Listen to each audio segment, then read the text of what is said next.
ప్రియమైన దేవుడి బిడ్డలారా, నా ఆధ్యాత్మిక కుటుంబ సభ్యులారా, నా స్వరం యేసు కోసమే, my voice only for Jesus మీ ఛానల్కి మిమ్మల్ని అందరినీ ప్రేమతో ఆహ్వానిస్తూ, మన కన్న తల్లి అయిన కథోలిక శ్రీ సభ దైవార్చన క్యాలెండర్ ప్రకారము పాత నిబంధనలో ఉన్న కొన్ని సందర్భాలు, కొత్త నిబంధనలో ఉన్న సందర్భాలు ఇదిగో ప్రతిబింబముగా కనబడుతూ ఉన్నాయి.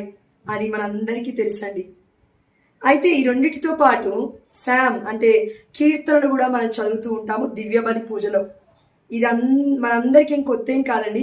ప్రపంచవ్యాప్తంగా కథోలిక శ్రీ సభలో ఇది ఉంది. మరి ఎందుకు ఈ యొక్క టైపాలజీ ఉంది, ఎందుకు ఈ పోలిక ఉంది అని మనం కరెక్ట్గా చూస్తే ఎన్నో అంశాలు పాత నిబంధనలో ఉన్న వాటికి సాదృశ్యకంగా అంటే ఫుల్ఫిల్మెంట్ పరిపూర్తిగా ఎక్కడ నెరవేరాయి ప్రవచనాలు, కొన్ని సందర్భాలు అంటే కొత్త నిబంధనలు నెరవేరాయి. అయితే ఇలాంటి సందర్భంలో పరిశుద్ధాత్మ దేవుడు నాకు పరిచయం చేసిన గొప్ప పలుకుల్ని మీతో పంచుకోవాలని మీ ముందుకు వచ్చాను. మనందరికీ తెలుసు పాత నిబంధనలో ఉన్న హన్నా గురించి, అవునా? ఎస్. కొత్త నిబంధనలో ఉన్న మరియ తల్లి గురించి ఇంకా గొప్పగా తెలుసు. అయితే ప్రపంచం మొత్తము హన్నా గురించి ప్రకటిస్తుంది, కానీ కథోలికేతరులైన మిగతా వ్యక్తుల గురించి అండి నేను చెప్పేది. వాళ్ళందరూ హన్నా గురించి ప్రకటిస్తారు, అబ్రహాం గారి గురించి ప్రకటిస్తారు, సారా గురించి ప్రకటిస్తారు, లేదంటే మోషే గురించి ప్రకటిస్తారు, మోషే భార్య సిప్పోరా గురించి ప్రకటిస్తారు. అదేవిధంగా దేవుడి యొక్క బిడ్డల్ని కాపాడిన ఆ యొక్క రాహాబు గురించి ప్రకటిస్తారు, తామారు గురించి ప్రకటిస్తారు. ఎంతో మంది స్త్రీలు ఎస్తరి గురించి ప్రకటిస్తారు, యూదితి గురించి ప్రకటిస్తారు. ఇలా ఎంతో మంది స్త్రీల గురించి ప్రకటిస్తున్నారు. ప్రవక్తలు ఎంతో మంది ఈ లోకంలో, అబద్ధ ప్రవక్తలు, కపట ప్రవక్తలు, సత్యమైన వాక్యం కాకుండా అసత్యాన్ని కూడా ప్రకటిస్తూ ఉన్నారు. అయితే దేవుడు ఈ ప్రపంచానికే మన ద్వారా ఒక గొప్ప విషయాన్ని చెప్తూ ఉన్నాడు. అదేంటంటే, మరి మరియ తల్లి గురించి ఎప్పుడు ప్రకటిస్తావు? దేవుడి వాక్యం అంటే సువార్త కదా ప్రకటించేది. మరి వీరి యొక్క జీవితాలు మనకి మార్గదర్శకంగా ఉంటాయి, దేవుడి వైపు మనల్ని మళ్ళిస్తాయి, దేవుడి చెంతకు మనల్ని చేరుస్తాయి అని అన్నప్పుడు మరి మరియ తల్లి మధ్యస్థ ప్రార్థన ఎందుకు మనల్ని దేవుడి చెంతకు తీసుకువెళ్ళదు, దేవుడి వైపుకి మరల్చదు? మరియ తల్లి జీవిత విధానం ఎందుకు మనం తెలుసుకోకూడదు? మరియ తల్లిని ఎగ్జాంపుల్గా, మార్గదర్శకంగా మనం ఎందుకు తీసుకోకూడదు? పరిశుద్ధమైన గ్రంథంలో ఎంతో మంది ప్రవక్తలు ఉన్నారు, ప్రవక్తినులు ఉన్నారు, దైవ భక్తులు ఉన్నారు, యాజకులు ఉన్నారు, ధర్మశాస్త్ర బోధకులు ఉన్నారు, దేవుడి యొక్క శిష్యులు ఉన్నారు, అపోస్తులు ఉన్నారు, అనేక మంది బిడ్డలు ఉన్నారు. వారందరినీ నువ్వు నేను ఎగ్జాంపుల్గా తీసుకున్నప్పుడు, మార్గదర్శకంగా తీసుకున్నప్పుడు, మరి వారి యొక్క జీవిత విధానం ద్వారా మనం కనువిప్పు కలిగి జీవిస్తున్నప్పుడు మరి మరియ తల్లి గురించి ఎందుకు ప్రకటించకూడదు? ప్రశ్న ఇది మనందరికీ కూడా. ఈ ప్రశ్నతో పాటు కొన్ని సమాధానాలు ఈరోజు మనం చూద్దాం. అవేంటంటే, పాత నిబంధనలో హన్నా, మరియ తల్లి కొత్త నిబంధనలో ఉన్న తల్లికి కొన్ని పోలికల్లాగా ఉన్నాయండి వాక్యాలు.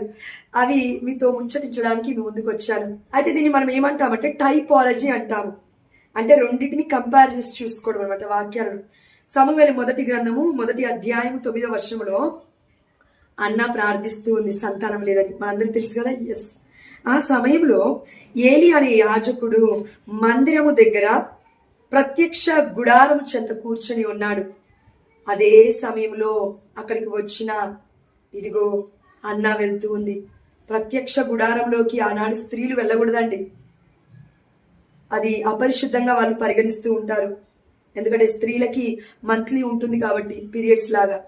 సో అలా వెళ్లకుండా, ప్రత్యక్ష గుడారం దగ్గరికి వెళ్లకుండా, ప్రత్యక్ష గుడారం బయట దేవుడి యొక్క మందిరంలో అన్న ప్రార్థిస్తూ ఉంది, వెక్కి వెక్కి ఏడుస్తూ ఉంది. అయితే యాజకుడైన ఏలి చూసి అంటూ ఉన్నాడు, ద్రాక్షాసారముగా తాగావా, లేదంటే కైపెక్కి ఉన్నావా, మద్యమును సేవించావా, ఇలా ఉన్నావేంటి అని అన్నప్పుడు ఇదిగో అన్న అంటుంది, అయ్యా నేను ఇవేమీ చేయలేదు, నాకు పిల్లలు లేరని నేను ఏడుస్తున్నాను అని చెప్తూ ఉన్నప్పుడు 17వ వచనంలో ఒక యాజకుడు హన్నాని ఆశీర్వదిస్తున్నాడు. ఏమని అంటే చూడండి, ఏలి అంటున్నాడు, అట్లయినా ప్రశాంతముగా పోయిరమ్ము, ఇజ్రాయేలు దేవుడు నీ మనవి ఆలించునుగాక. ఆమేన్. హల్లెలూయా. దేవుడి కృప చొప్పున యాజకుడైన ఏలి హన్నాను ఆశీర్వదించిన తర్వాత, ఇదిగో తన ఇంటికి వెళ్ళిపోయిన తర్వాత భార్యాభర్తలు ఇద్దరు సంతోషంగా ఉన్న సమయంలో దేవుడు తన యొక్క గర్భాన్ని తెరిచాడు. తనని మర్చిపోలేదు, కుమారునిచ్చి దీవించాడు. ఆ కుమారుడి పేరే సమూయేలు. ఒక గొప్ప ప్రవక్త. కరెక్ట్గా మాట్లాడితే ఎంత గొప్ప ప్రవక్త అంటే, లక్షలాది మంది ఇజ్రాయెల్ ప్రజలకి రాజుగా ఉన్న సౌలుని అభిషేకించిన ప్రవక్త సమూయేలు. సౌలు తర్వాత దావీదును నేను ఎన్నుకున్నాను, నువ్వు అభిషేకించు అన్నప్పుడు సమూయేలు ప్రవక్త వెళ్ళి వెతికి దావీదుని అభిషేకించి రాజుగా ఇజ్రాయెల్కి ప్రకటిస్తూ ఉన్నాడు. అంటే ఇలా ఎంతో మంది రాజులకి, ఇజ్రాయెల్ ప్రజలకి రాజుగా ఉండడానికి సమూయేలు ఒక గొప్ప ప్రవక్తే. దేవుడి బిడ్డగా దేవుడు ఎన్నుకున్నాడు, అభిషేకించుకున్నాడు దేవుడు. అయితే ఇంత గొప్ప బిడ్డని కన్నా మన హన్న ఒక గొప్ప స్త్రీ. ఇక్కడ ఏం జరిగిందండి హన్నా విషయంలో? ఏలి మాట్లాడుతున్నాడు, యాజకుడు హన్నాతో మాట్లాడుతున్నాడు. ఏ సమయంలో? ప్రార్థిస్తూ ఉన్న సమయంలో. కొత్త నిబంధనలో లూకాసు వార్తకు వస్తే అమ్మ మరియ తల్లి అక్కడ ప్రార్థిస్తూ ఉన్న సమయంలో ఇదిగో దేవదూత లోపలికి వచ్చి, లూకాసు వార్త 1:28 దేవదూత లోపలికి వచ్చి ఆమెతో, అనుగ్రహ పరిపూర్ణురాలా నీకు శుభము, ఏలిన వారు నీతో ఉన్నారు. ఆమేన్. హల్లెలూయా. చూడండి హన్నాని ఏలి ఎలా పలకరించాడు, కానీ దేవుడి సన్నిధి నుంచి, అంటే దేవుడే దిగొచ్చి అమ్మ మరియ తల్లితో ఎలా మాట్లాడుతున్నాడు. వ్యత్యాసం గమనించారా? ఎస్. ఒక మనిషికి, దేవుడు ఎన్నుకున్న మనిషికి, దేవుడు ఏర్పరచుకున్న తల్లికి ఉన్న వ్యత్యాసం ఏంటంటే చాలా వ్యత్యాసం ఉంది. అందుకే అక్కడ యాజకుడైన ఏలి ఒక మనుష్యుడు మాట్లాడుతున్నాడు, కానీ అన్న దగ్గరికి ఒక మనుష్యుడు వచ్చి మాట్లాడుతున్నాడు. కానీ ఇక్కడ ఏలిన వారు అని చెప్పబడుతున్న ఆ దేవుడి సందేశాన్ని మోసుకొని వస్తూ ఉన్న గబ్రియేలు దూత అంటూ ఉంది, దేవదూత లోపలికి వచ్చి ఆమెతో, అనుగ్రహ పరిపూర్ణురాల నీకు శుభము, ఏలిన వారు నీతో ఉన్నారు. దేవుడే నీతో ఉన్నాడమ్మా, నీకు శుభమమ్మా, నువ్వు అనుగ్రహాన్ని పొందుకున్నావమ్మా, పరిపూర్ణురాలా. ఈ ప్రపంచంలో ఉన్న ఏ తల్లికి లేని పరిపూర్ణత, ఏ తల్లికి లేని ధన్యత్వము, ఏ తల్లికి లేని అమరత్వము, ఏ తల్లికి లేని గొప్ప గుణగణము అమ్మ మరియ తల్లి పుట్టుకలోనే ఉంది. యేసయ్య పుట్టుకలో కాదండి, అమ్మ మరియ తల్లి తన తల్లి గర్భంలో ఉన్నప్పటి నుంచే ఉంది.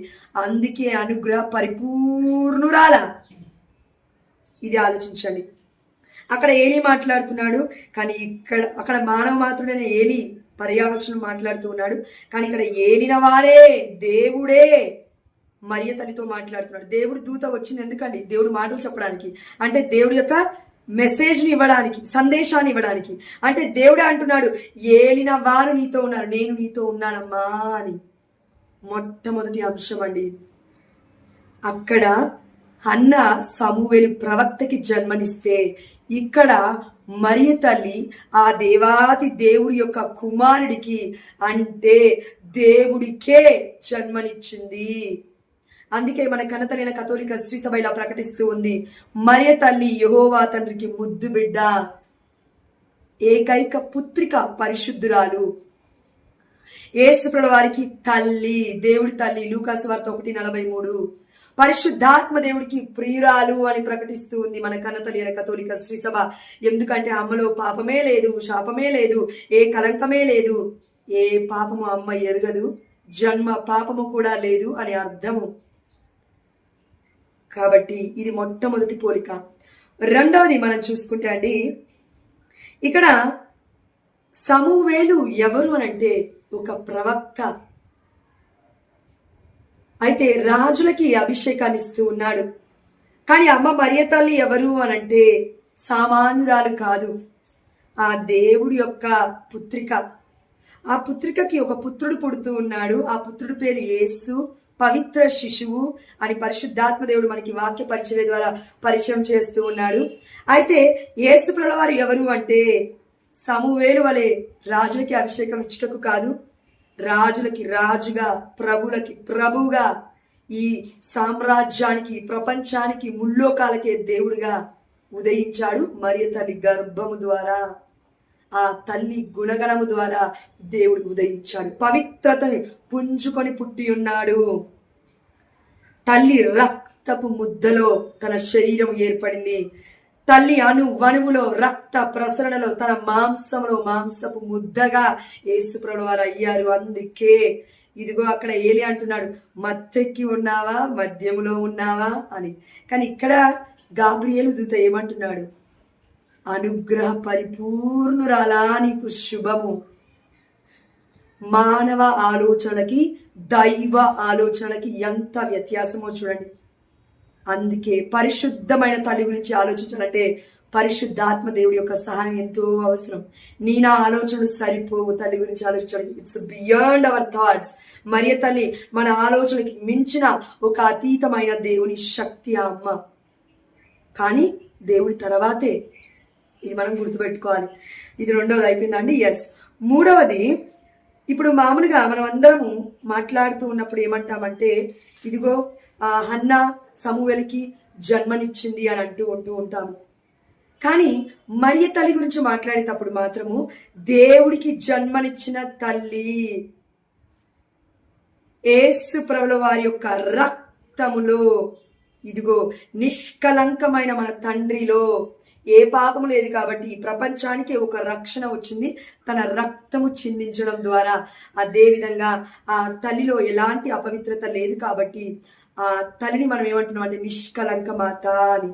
కానీ అన్నాకి ఎక్కడా కూడా మనం ప్రపంచవ్యాప్తంగా ఆ పేరు పెట్టి పిలవట్లేదు. అదేవిధంగా సమూయేలు ప్రవక్తనే అంటూ ఉన్నాం మనం. కానీ యేసుప్రభువు వారిని దేవుడు అని సంబోధిస్తూ ఉన్నాం. పాత నిబంధన మొత్తము ప్రవచనాలన్నీ వేర్పు ఎక్కడ జరిగిందంటే యేసుప్రభువు వారి దగ్గర జరుగుతూ ఉంది. కానీ ఆ యేసుప్రభువు వారు పరిపూర్ణంగా ఎప్పుడు ఇక్కడ ఈ లోకంలో జన్మించాడు అంటే తల్లి పరిశుద్ధత ద్వారా గర్భములో నింపబడి పరిపూర్ణమైన పిండముగా మారి దాని తర్వాత పరిపూర్ణత చెందుకొని దాని తర్వాత డెలివరీ అయ్యి బయటికి వచ్చి ఇదిగో ఈ ప్రపంచానికి తెలిసింది ఇదిగో రక్షకుడు పుట్టాడు అని. కానీ అన్నాకి సమూయేలు పుట్టినప్పుడు అంత హడావిడి ఏం కనిపించలేదు. పుట్టాడు, తీసుకొచ్చి దేవుడి సన్నిధిలో అన్న ఇచ్చేసింది అని ఉంది. కానీ అన్న కేవలం దేవుడికి ఇచ్చేసింది, తన యొక్క దేవుడి యొక్క పరిచర్యకి మొక్కుకుంది, ఇచ్చేసింది. మరియ తల్లి దగ్గర మొక్కులు లేవు, మొక్కుబడులు లేవు. దేవుడి కోసమే పుట్టింది, దేవుడి చిత్తం చేయడానికే దాసురాలిని నేను అని ఒప్పుకుంది. ఎస్ అని చెప్పింది ఆ తల్లి. ఎంత ధన్యురాలండి మన తల్లి. మనం ధన్యులం ఆ తల్లిని ప్రార్థిస్తున్నందులకు. అలా అని అన్నాని నువ్వు మధ్యస్థ ప్రార్థన అడగట్లేవే, మరియ తల్లిని మధ్యస్థ ప్రార్థన అడుగుతున్నావు. మన కన్నతల్లి అయిన కథోలిక శ్రీ సభ పునీతులను మొత్తం మధ్యస్థ ప్రార్థన అడుగుతూ ఉంటుంది. మరి పునీతుల రాజ్ఞి అయిన మరియ తల్లిని ఇంకెంత గొప్పగా మనం మధ్యస్థ ప్రార్థన అడగాలి ప్రియమైన బిడ్డ. కాబట్టి కన్యాస్త్రీల రాజ్ఞి అని కూడా మనం అమ్మని అంటున్నాం. ఎన్ని పేర్లని అమ్మకి దేవమాత ప్రార్థనలు మనం చూస్తూ ఉన్నాం. అవి ఇప్పుడు చెప్పుకుంటే సమయం సరిపోదండి.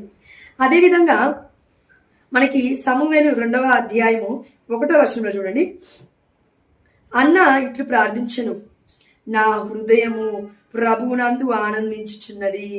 ఈ ప్రార్థన లూకాసు వార్త 1వ అధ్యాయం 46వ వచనం చూడండి. అప్పుడు మరియమ్మ ఇట్లు పలికెను. అక్కడ అన్న స్తోత్ర గీతం పలుకుతుంది, ఇక్కడ మరియ తల్లి స్తోత్ర గీతం పలుకుతుంది. కానీ రెండింటికి వ్యత్యాసం ఉంది. అదేంటో చూద్దామా? ఎస్. అన్న ఇట్లు ప్రార్థించను, నా హృదయం ప్రభువునందు ఆనందించుచున్నది.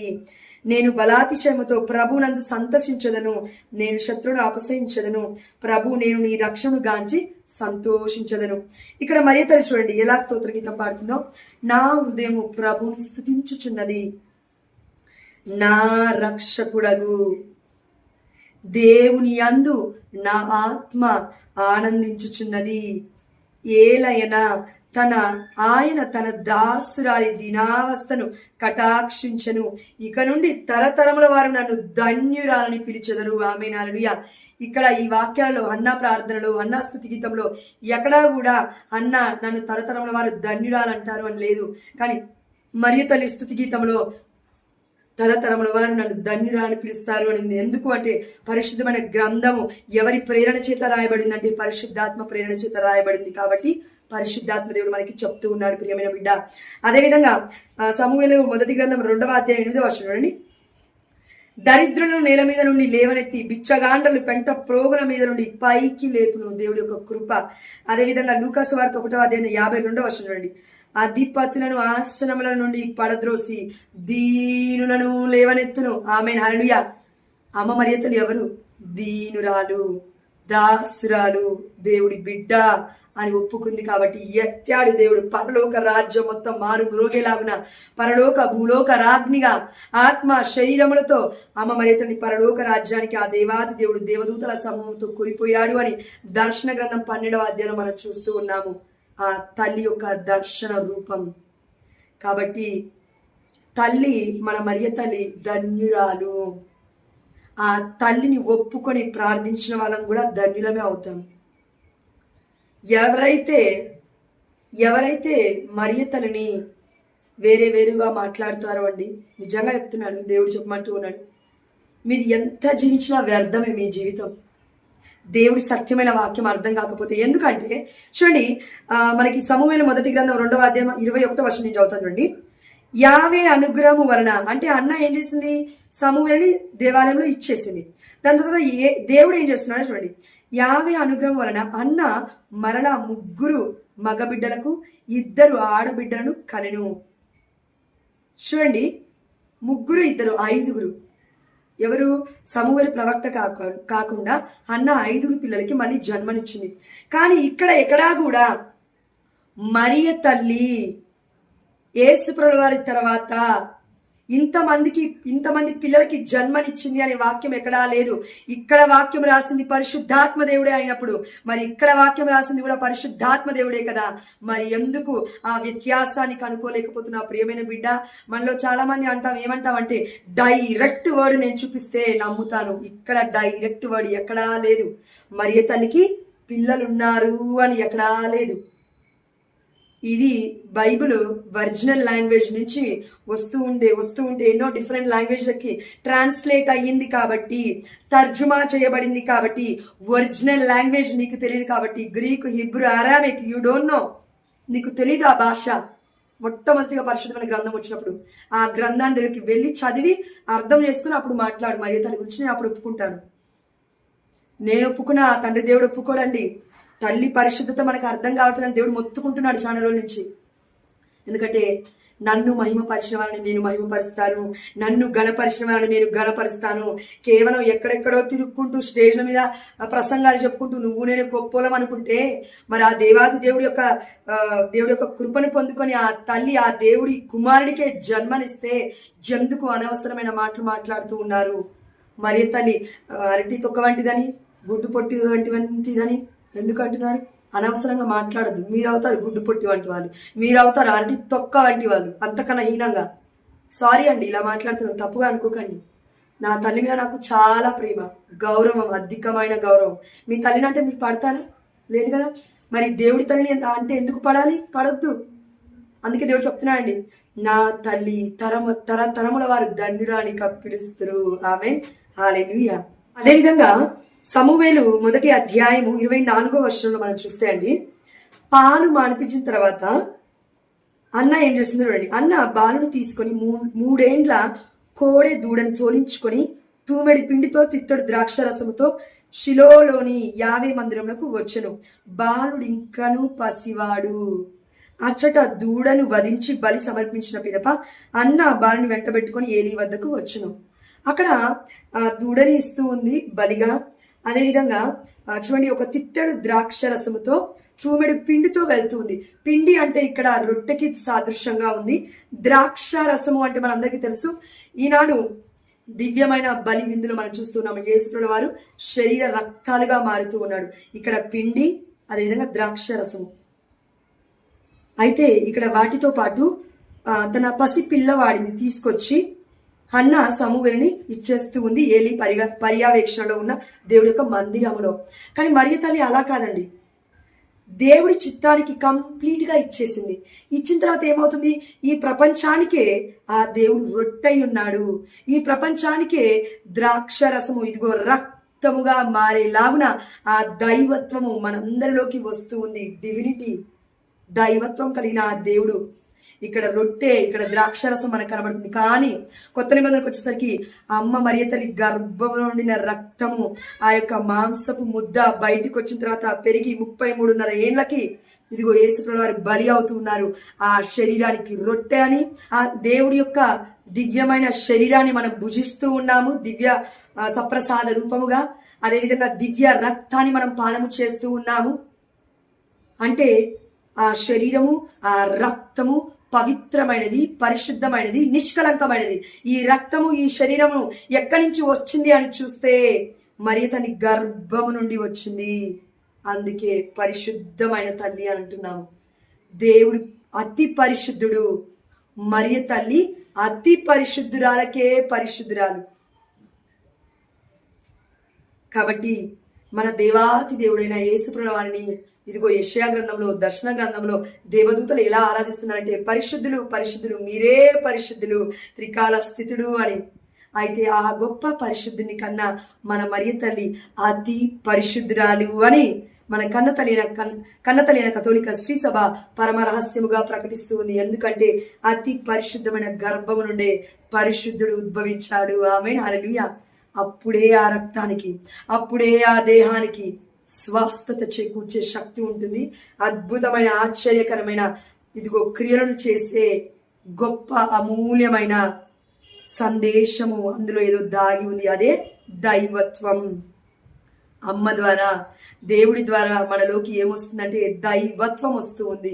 ఇది మనం గుర్తుపెట్టుకోవాలి. అందుకే మన కన్నతల్లి కథోలిక శ్రీ సభలో 963 సిసిసి పారాగ్రాఫ్ లో మరియ తల్లి ఇదిగో ఈ యొక్క కన్నతల్లి కథోలిక శ్రీ సభ అంటే చర్చ్ కి తల్లి అని ప్రకటిస్తూ ఉన్నారు. ఇది మనం ఒప్పుకోవాల్సిందే తప్పక. అదేవిధంగా లూకాసు వార్త 1:43 మనం చూసాం కదండి, దేవుడి తల్లి అని పరిశుద్ధాత్మతో పరిపూర్ణురాలైన ఎలిజబెత్ అమ్మ పలుకుతూ ఉంది. ఈ వాక్యం రాసింది పరిశుద్ధాత్మ దేవుడే కదా, మరి ఎందుకు ఒప్పుకోవాలి. మరి ప్రవచనం ఎక్కడ లేదు కదా అంటే మనం చూసాము యెషయా గ్రంథము 7వ అధ్యాయం 14వ వచనంలో ఇదిగో కన్య గర్భము ధరిస్తూ ఉంది, కుమారుడు పుడతాడు, ఇమ్మానుయేలు అని పేరు పెడతారు అని. అది ఆల్రెడీ కొత్త నిబంధనలో జరిగింది. ఇప్పుడు చెప్పండి, ప్రవచనం ద్వారా దేవుడు మాట్లాడాడు మరి తల్లి గురించి కన్య అని. కన్య అంటే పవిత్రత, అర్థం తెలుసు కదండి మనకి అందరికీ. కన్య అంటే పవిత్రత, పరిశుద్ధత, అపవిత్రత అంటని తల్లి. అదేవిధంగా మనలాగాని కాదు కానివ్వండి, అన్నమ్మ జ్వాకిముల గారికి పుట్టక ముందే దేవుడి యొక్క ప్రణాళిక ఉంది. ఎక్కడి నుంచి అంటే ఆదికాండం 3వ అధ్యాయం 15వ వచనం నుండి ఆ దేవాతి దేవుడి యొక్క యెహోవా తండ్రి యొక్క ప్రణాళికలో అమ్మ మరియ తల్లి ఉంది. అందుకే ఈ లోకానికి వచ్చింది. 2వ ఏవగా మరియ తల్లి, 2వ ఆదముగా యేసుప్రభువు వారు. మొదటి ఆదాము ఏవ వల్ల ఈ లోకానికి పాపం వచ్చింది. 2వ ఆదాము ఏవ వల్ల ఈ లోకానికి రక్షకుడు, రక్షణ మాత, విమోచకుడు, విమోచన మాత ఈ లోకంలో పుట్టారు. మనల్ని అందరినీ రక్షించడానికి, మనల్ని అందరినీ ఆదరించడానికి, మనల్ని అందరినీ కూడా పరలోక రాజ్యము చేర్చడానికి ప్రయాస పడుతూనే ఉన్నారు. విజ్ఞాపన కర్తల వలె, యోధుల వలె ఆ తల్లి ఆ బిడ్డలు మన కోసం ప్రార్థిస్తూనే ఉన్నారు. అంటే అమ్మ మరియ తల్లి అంటుంది, ఇదిగో నా రక్షకుడు అని, ఆ దేవుడి అందు నా ఆత్మ ఆనందించుచున్నది. ఆ యేసుప్రభువు వారిని రక్షకుడు అని ఆ తల్లి ముందే ఒప్పుకుంటూ ఉంది అనే విషయాన్ని కూడా మనం ఇక్కడ గ్రహించాలి. కాబట్టి దేవుడు ఇంత గొప్ప విషయాన్ని మనతో మాట్లాడినందుకు ఆ దేవాతి దేవుడికి సమస్త ఘనత, మహిమ, ప్రభావములు చెల్లిస్తూ, మీకు తెలిసిన వాళ్ళు ఏ బిడ్డలైనా మరి మరియ తల్లికి విరుద్ధంగా, దేవుడి యొక్క వాక్యాలకి విరుద్ధంగా, పరిశుద్ధాత్మ దేవుని బాధ పెట్టే విధంగా, ఏడిపించే విధంగా మాట్లాడుతుంటే దయచేసి మీరు అలాంటి వ్యక్తులందరికీ ఈ వాక్యాన్ని పంచుకోమని మనందరినీ దయచేసి నేను రిక్వెస్ట్ చేస్తూ ఉన్నాను, బ్రతిమాలుకొని ఉన్నాను. దేవుళ్ళు మనం అందరం ఒక్కరమే, కానీ సత్యాన్ని మనం తెలుసుకోవాలి. ఎందుకంటే సత్యము మనల్ని స్వతంత్రుల్ని చేస్తుంది. ఆమేన్, హల్లెలూయా. ఆ దేవాది దేవుడి యొక్క ప్రేమయు, యేసు ప్రభు యొక్క కృపయు, పరిశుద్ధాత్మ దేవుడి యొక్క సహవాసము మనందరితోనూ ఉండునుగాక. ఆమేన్, హల్లెలూయా. దేవుడు మనందరినీ ఈ వాక్యం ద్వారా పరిశుద్ధాత్మతో దర్శించాడని నేను విశ్వసిస్తున్నాను. ఆమేన్, హల్లెలూయా. అదేవిధంగా రానున్న మరో వీడియో కోసం మీరు నిరీక్షించండి. అప్లోడ్ చేసిన తర్వాత వీక్షించండి. అదేవిధంగా దేవుడి యొక్క వాక్యం పంచుకోవడం ద్వారా దేవుడి యొక్క వాక్య పరిచర్యలో నాతో పాటు మీరును పారిభాగస్తులు కండి. ఆమేన్, హల్లెలూయా. దేవుడి బిడ్డలకి గుక్కడి నిలిచిన దేవుడు మర్చిపోడు. అలాంటిది వాక్య పరిచర్యకి సాయం చేస్తే మర్చిపోతాడా? దేవుడు మర్చిపోడు. దేవుడు మనల్ని మెండుగా 30 60 100 దీవించి మన కుటుంబాలను ఫలింపజేయునుగాక. ఆమేన్, హల్లెలూయా. యేసు నామములో మనమందరం అద్భుతమైన జీవిత అనుభూతిని మనం పొందుకుందుముగాక. ఆమేన్, హల్లెలూయా. పరిశుద్ధాత్మ ప్రభావము మనలో ఉండునుగాక, నివసించునుగాక. నిరంతరము పరిశుద్ధాత్మ దేవుడి యొక్క ప్రభావం వలన, ప్రేరణ వల్ల మనం అందరము నడిపించబడుదుముగాక. ఆమేన్, హల్లెలూయా. యేసు నామములో మనమును మన కుటుంబాలు దీవించబడునుగాక. ఆమేన్, హల్లెలూయా. God bless you all abundantly in the mighty name of Jesus. Amen. అమ్మ మరియు తన మధ్యస్థ ప్రార్థన మనకును మన కుటుంబాలకు తోడై ఉండునుగాక. ఆమేన్.